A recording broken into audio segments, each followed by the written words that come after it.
Attention! Attention! Attention!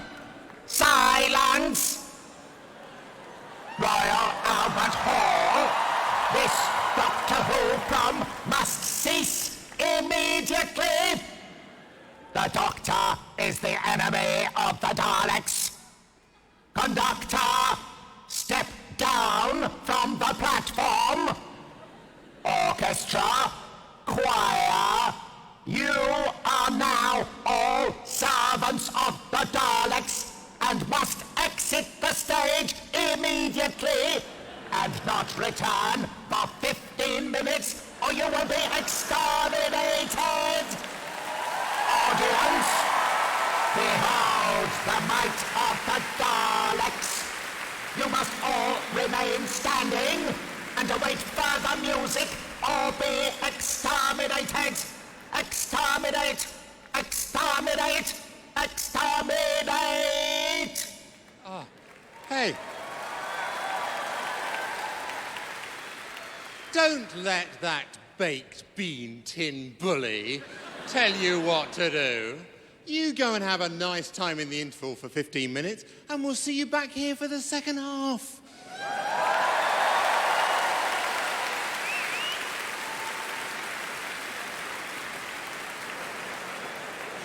Well, just as the merciless, pitiless cyborg alien says, and no, I'm not talking about the conductor, I am in fact talking about that Dalek we just heard. It is in fact interval time here at the Doctor Who prom. Daleks, by the way, the invention of the writer Terry Nation, apparently, right back at the dawning of the whole Doctor Who phenomenon in 1963. Well, that was the first half. We've been hearing music written for recent Doctors, including the latest series starring Ncuti Gatwa and Minnie Gibson, but also the 10th Doctor, David Tennant, whose companion Donna Noble in that series was played by tonight's host, Catherine Tate. The music we've heard thus far was written by Murray Gold. More from him in just a moment, I'm very excited to say. The BBC National Orchestra of Wales are conducted by Alistair King and led by Leslie Hatfield. We also heard from the London Philharmonic Choir. We had Pantheons of Discord, Disturbing Toymakers and The Life of Sunday in that first half. And we heard the glorious tones of soprano Aida Garifulina. But don't stroll too far from the TARDIS, because in the second half of tonight's Doctor Who prom, we'll experience Segun Akinola's music for the 13th Doctor. That's all coming your way very soon here on BBC Radio 3. BBC Radio 3, the home of classical music. Come and join us every morning for breakfast. It's 6:30. Good morning and welcome to breakfast. This is Saturday Breakfast with you until 9 o'clock. There's 2.5 hours of great classical music ahead, and let's get Sunday started.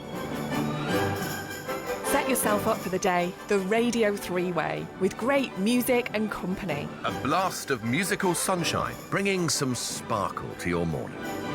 Wake up with BBC Radio 3. Breakfast every morning from 6:30. Listen on Radio 3 and BBC Sounds. Messages there from my esteemed colleagues on The Breakfast Show here on Radio 3. And if you're a bit of a later riser, you can find me, unfortunately for you, presenting weekday mornings from 9:30. That is when I bring you a selection of essential classics. So do join me tomorrow morning at 9:30. But don't worry about that now. You're listening to The Interval at the Doctor Who prom. Georgia Mann here on duty in the Radio 3 box.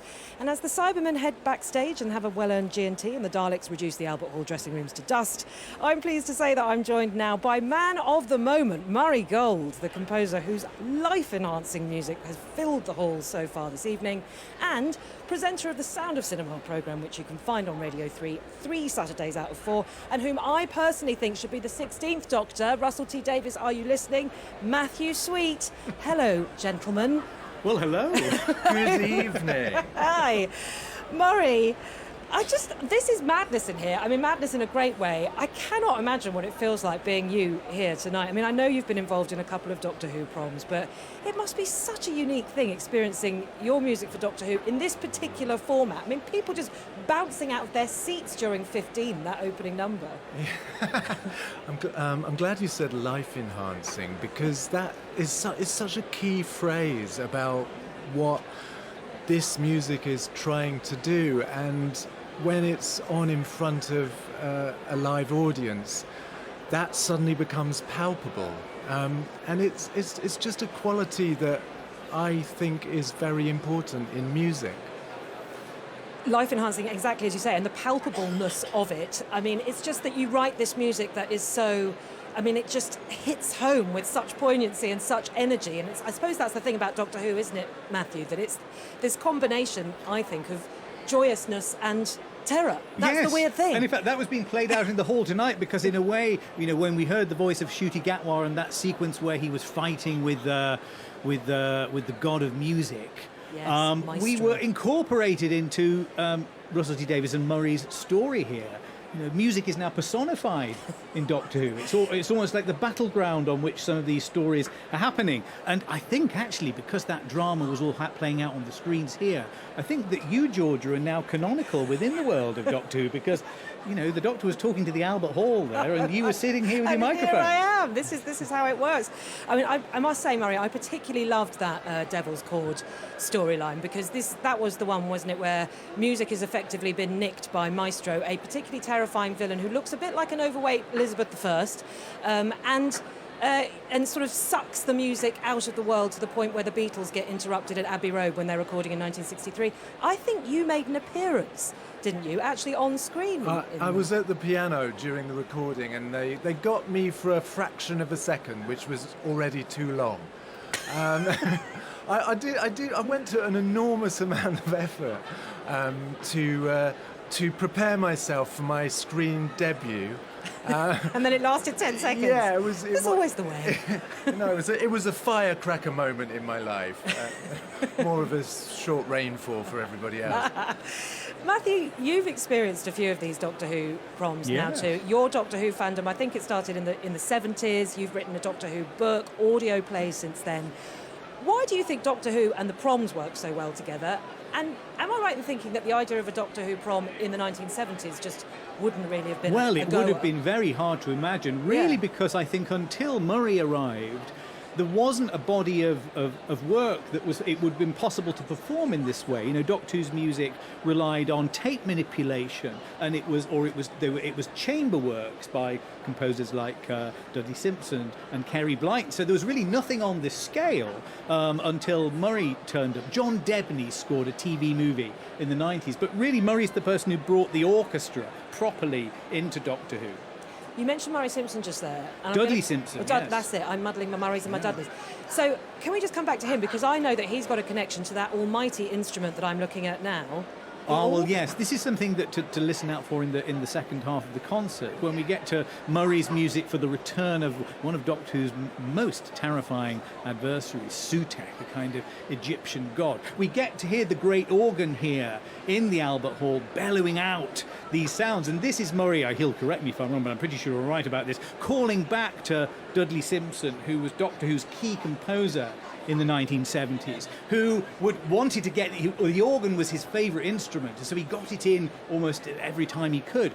And so in the story, it's called The Pyramids of Mars. Sutekh is summoned back to life by the playing of an organ in a kind of a domestic space. But here, we've got the real thing here, it's properly thunderous. The gods will arrive in the second half. I've got to say that is the most Doctor Who instrument, Murray, wouldn't you say, that the Royal Albert Hall organ? Because I mean, it does look like you could head into We've space. We've got Anna Lapwood playing yes! Which is a coup in itself. Star. I mean, a star in the instrumentalist firmament.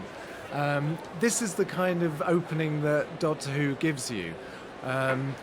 Is Anna Lapwood available to play my gig, our gig, this gig? She is for Doctor Who. She sure is. And it happens a lot. So yes, and I actually had this. Matthew's absolutely right about Dudley Simpson. I had it straight from the horse's mouth when I was in Australia, and I met Dudley, and I said, "What 5 instruments would you have in a Doctor Who ensemble?" And his number one choice was the organ, and it surprised me because you can just do so much with it. But I hadn't thought of it that way, and actually Anna gave me a bit of a schooling about that when I spoke to her earlier. So. Yeah, so it's a wonderful instrument to have, and the the mechanical, it's built into the architecture of this hall. So when you play it here, you're effectively playing the building. Yes, and you are tapping into that time warping idea. Absolutely you are. And speaking of which, Matthew, let's rewind through the pantheon a bit of British composers now. That Dalek who told us that the interval was happening in no uncertain terms, he's linked, or he or she, are Daleks, do they have a gender? Let's not even go there. Said Dalek is linked to another Doctor Who composer, Tristram Carey, who seems to have become a pioneer in tape-based music, I think possibly thanks to the Royal Navy. Yes, he was. Yes, that's right. I think was he in signals intelligence or something like that, in communications. Yeah.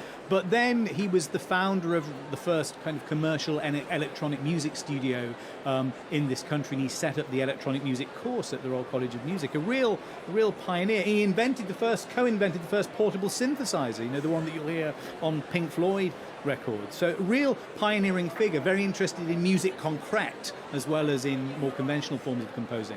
Let's scare ourselves and hear some of Tristram Carey's Dalek theme.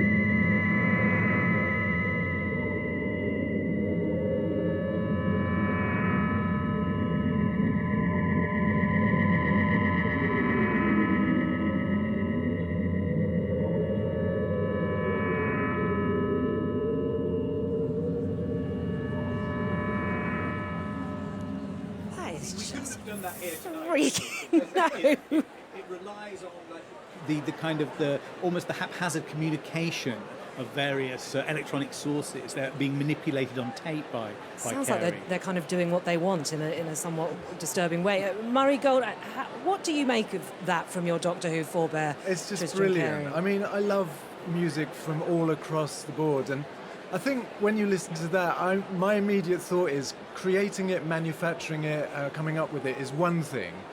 Getting producers to agree to broadcast it is another thing. So you need everybody to be in the same mindset and seeking the same goals, and that just doesn't always happen. So early Doctor Who, everybody was on the same page about what it was trying to do.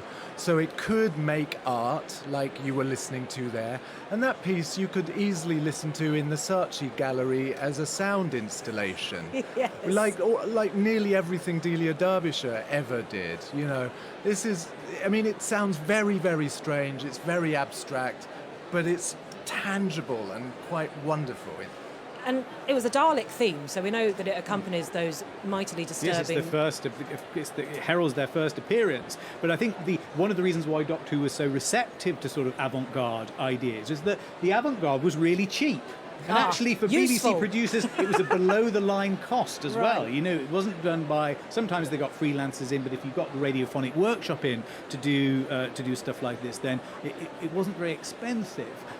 So, you know, they couldn't possibly afforded an orchestra in those days. So, yes, as Murray said, you know, Dudley Simpson had an organ, a water gong, some odd percussion instruments, and he would get whoever played with Schoenberg the night before at the Royal Festival Hall to come in and play and do the sessions. Whereas, you know, you've got Tristram there, can just whack out some Yes. odd bits from the radiophonic workshop. Well, he wasn't a radiophonic workshop man, but yes, definitely. Similar yeah. stuff.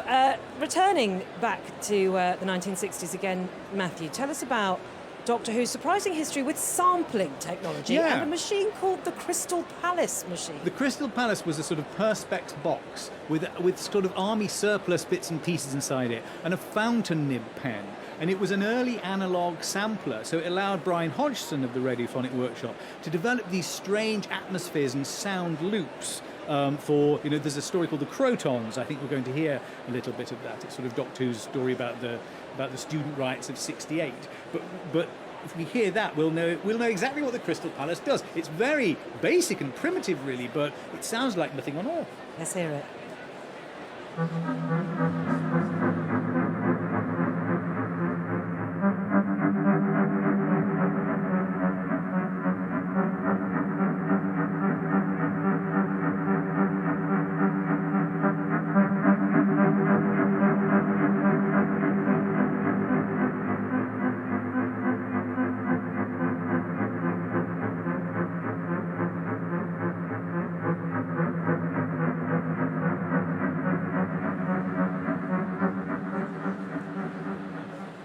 Croton theme being gently conducted there, actually, by Murray Gold. It's got a sort of Viennese That was him dancing.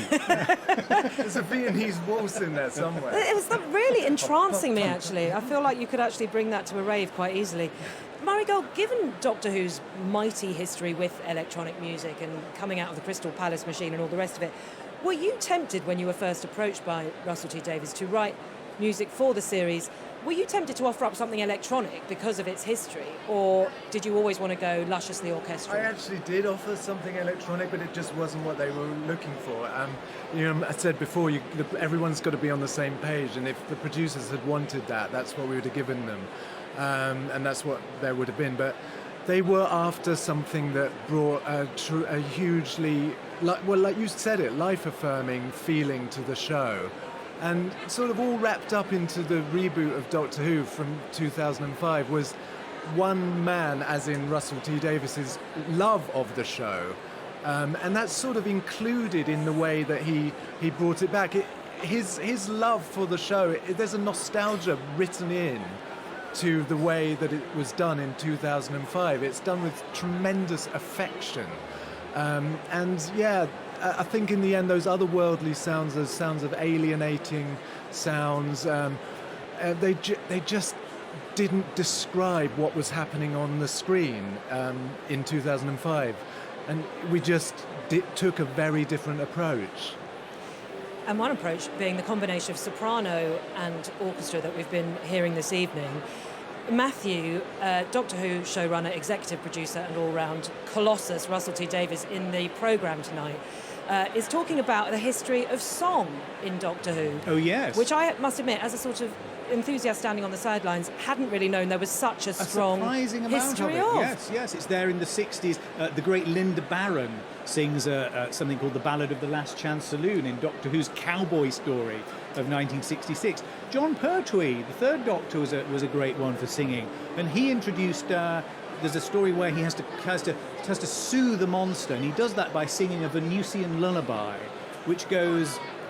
Clochleader Partha Menin Clach Naroon Naroon Naroon Clochila Partha Jirinach Naroon Naroon Naroon. It's the tune of God Rest Ye Merry Gentlemen. But if you do have a big hairy beast that needs calming down, that is the one to use. Get Matthew Sweet over there with a Venusian lullaby.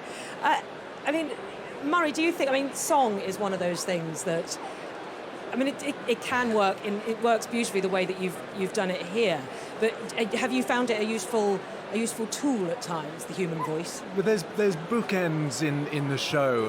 There's always arrivals and departures and sacrifices, and for those kinds of moments, it's worked really well. And then, the sort of the Omen style yes.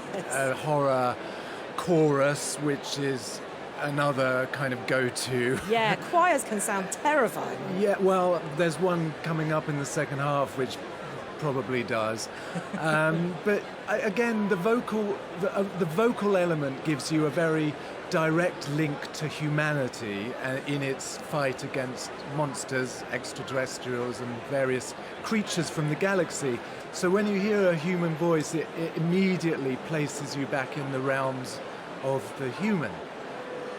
Matthew, taking us out of the human again and back to those creatures we were talking about and coming back to that avant-garde heritage of Doctor Who, tell us about Enid Blyton's nephew. Oh, yes. This is Carey Blyton. Carey Blyton, who composed several Doctor Who stories in the 70s and wasn't that interested in electronic music, actually. What he did was he took kind of archaic or unusual instruments. So, like, he uses the crumb horn in one story, an ancient instrument because this is a story about prehistoric monsters. And he uses instruments like the ophicleide, which is a kind of brass instrument made for the French army in the 19th century. Very peculiar things, and I think a serpent instrument crops That's up right, somewhere too. Yes. Let's hear some of this. This is here from Revenge of the Cybermen, Carey Blyton. Revenge of the Cybermen, hopefully featuring a serpent, we reckon, Matthew, maybe. We are heading towards the second half now, Murray Gold. We're on the very cusp of it. What should we be listening out in particular for now? What's coming our way that we can prick our ears up for? Well, Segun Akinola's suite, which is absolutely wonderful. I really made the my skin get goosebumps. Just a lovely man, wonderful composer, and so I'll be especially looking forward to that. There's a few surprises. Of mine, my favourite is probably The Legend of Ruby Sunday, which is right at the end and is quite scary, but then of course everything gets put to rights by the Doctor. And what about you, Matthew? You were here for the afternoon performance. In fact, both of us had. It's that had organ. Young... It's the Yes. thunderous organ of Sutek. That's what I'm anticipating. Let's get the thunderous organ of Sutek happening. Thank you both. Murray, thank you. I know that you need to get back to your seat. Matthew, the ultimate Whovian, thank you both so much for joining us in the interval. Well, I shall just remind you, actually, that this is the most visual of proms, and it is, you'll be very pleased to hear, being filmed for television. You'll be able to see it on TV over the Christmas period. And in case you were wondering, people have gone all out this evening. The Prommers are sporting things like fezzes, referencing Matthew Smith's era. We've seen a very long scarf, referencing Tom Baker. And there are, in fact, two, I'm very pleased to say about this, two straw hats. No, they're kind of Federer wearing. No, Panama hats. That's what we said, wasn't it, Matthew? Two Panama hat wearing chaps who are the Sylvester McCoys of the crowd.